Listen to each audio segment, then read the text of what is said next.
Hello viewers, welcome back to my channel. I am Neha Paryani, and in this session we are going to start with another subject, that is income tax. So this is the first class of your income tax subject. We will be covering all the topics. Also we will do practical problems relating to the subject. So first of all, let us discuss what is meant by tax, or what is the meaning of tax. Okay, so tax is nothing but it is the compulsory payment. It is the compulsory payment which is made by the individual, the person who is earning the income. That person has to make some payment to the government, compulsory payment to the government. Okay, why? So because government has to run the country, so for that money is required, for that amount is required. So the persons who are earning the income in the country, they have to make certain contribution out of their income to the government. That amount we call it as tax. So why do government collect tax, and from whom the government collect tax is the question. So why government collect tax? Objectives of collecting the tax from people is to meet the public expenditure. Okay, to meet public expenditure. So government will have long term and short term public expenditure. Means government has to spend some money for the development of country, for the development of people. Okay, like government has to build the infrastructure. Government is offering us railway services, metro services, right? Government is constructing many national highways, state highways, many such things. Infrastructure of the country is being developed. For that money, finance is required. So that is a long term public expenditure. But in short term also, government is giving many salaries to the employees, government employees, correct? Then government is giving subsidies for many items. Okay, so government is providing rationing facilities to poor people, and many such services are being provided to people for the benefit of the common people. For all these things, money or finance is required. So for that purpose, for meeting such expenses, so government collects money from those who earn an income in the country. What is the other reason? Okay, so in order to minimize the difference between rich and poor. Okay, minimize the difference between rich and poor. So what happens in the country? So the rich becomes richer and the poor goes on becoming poorer. In order to remove the differences, in order to minimize the differences, government is collecting the tax from the person who is rich. Okay, so there is certain limitation. If your income is crossing that limit, if you're earning more amount than that limit in an year, then you have to pay the taxes, and such tax amount will be useful for providing benefits to the poor people. So here government is trying to minimize the difference between the rich and the poor. Then for development of society,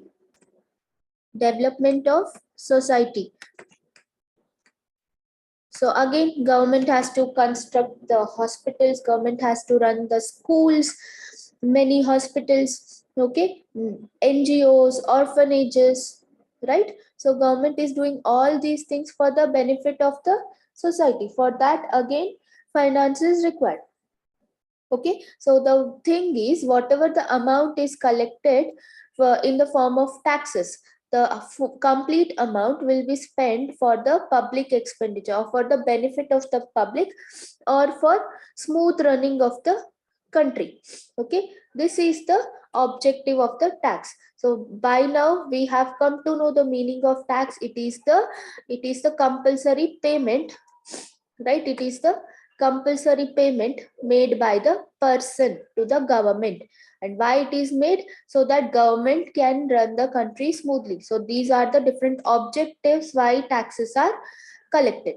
Now moving on to next topic. So then we will discuss what are the types of taxes. So very important topic. So what are the types of taxes? So majorly there are two types of taxes. Okay, so one is direct tax, and another one is indirect tax. Okay, so let us understand their meaning one by one. So what is meant by direct tax first? Okay, so direct taxes are those taxes. So the burden of such tax cannot be shifted to somebody else. Okay, so I'll write it here, direct tax. The burden or incidence of tax falls on the same person. Burden of tax cannot be shifted to other.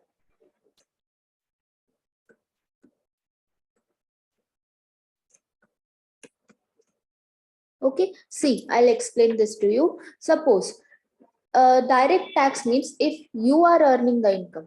Okay, if you are earning the income for yourself, then you only have to pay the tax. So instead of you, your father or somebody else cannot make the payment of taxes.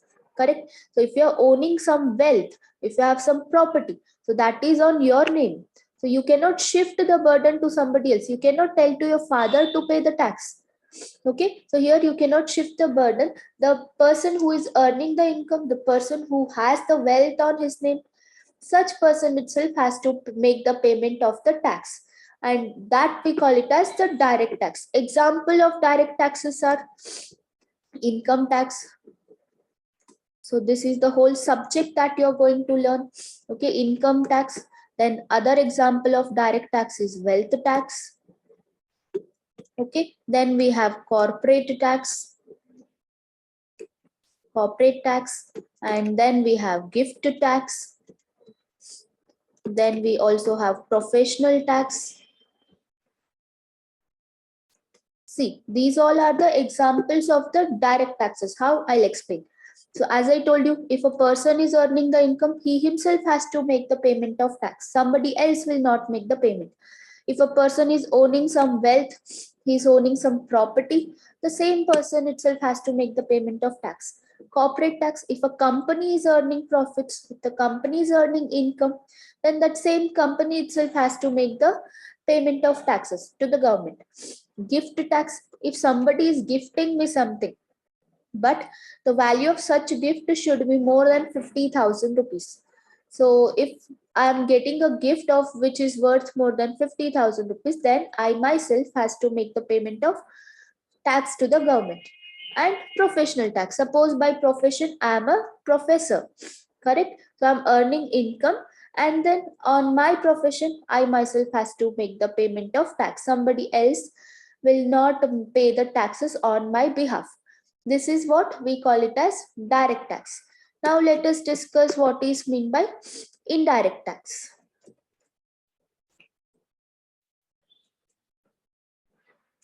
So indirect tax is opposite of direct tax. So here burden of tax can be shifted to somebody else.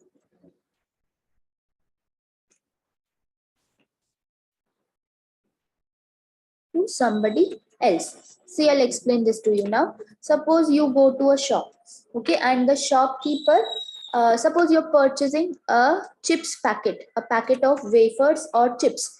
So that cost around 20 rupees. Okay, so that cost around 20 rupees. So you're making the payment of for 20 rupees.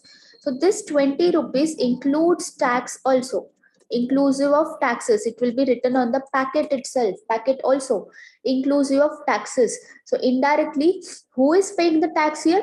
The customer is paying the tax. The customer is paying the tax. He's paying 20 rupees to the shopkeeper. The shopkeeper is not making the payment of tax. He's collecting the tax from the customer, and then he's making the payment of tax to the government as a sales tax or now GST. Clear? So the product is being sold by the seller, but who is making the payment of taxes? Somebody else. Seller is shifting the burden of tax to somebody else, that is customer. So customer in this 20 rupees, unknowingly or knowingly, he is making the payment of tax. Suppose out of this 20 rupees, 1 rupee is the tax. So seller will collect this 1 rupee from the customer and then he'll make the tax payment to the government. Clear? So burden of tax can be shifted on somebody else. That we call it as our direct tax. Sorry, that we call it as our indirect tax. Now, what could be the examples of indirect taxes then? Okay. So, examples of indirect taxes are GST, major one, goods and services tax. Okay. So, GST, customs duty. Okay. Then we have excise duty. So if we talk about the current scenario, we only have GST as a major indirect tax or customs or excise for some products. Clear? But when we talk about the previous tax system before introduction of GST in our country, that is in the year 2017, there were so many different indirect taxes. Like we had sales tax, we had central sales tax, CST, we had entertainment tax. Okay, we had many such taxes. Okay, we had entertainment tax, we had service tax. Okay, different tax for goods, different tax for services, right? Sales tax was for goods, service tax was for services. Okay, so many different taxes were there. So by combining 18 different type of indirect taxes, GST was introduced. So GST is a combination of 18 indirect taxes. So what will happen if there are many indirect taxes? Then that there will be confusion in the minds of people. Okay, we have to pay multiple taxes for a single product. So that will not be good. So instead of that, by combining 18 different type of indirect taxes, GST is introduced in our country in the year 2017. Since then, we have been paying GST to the government as an indirect tax.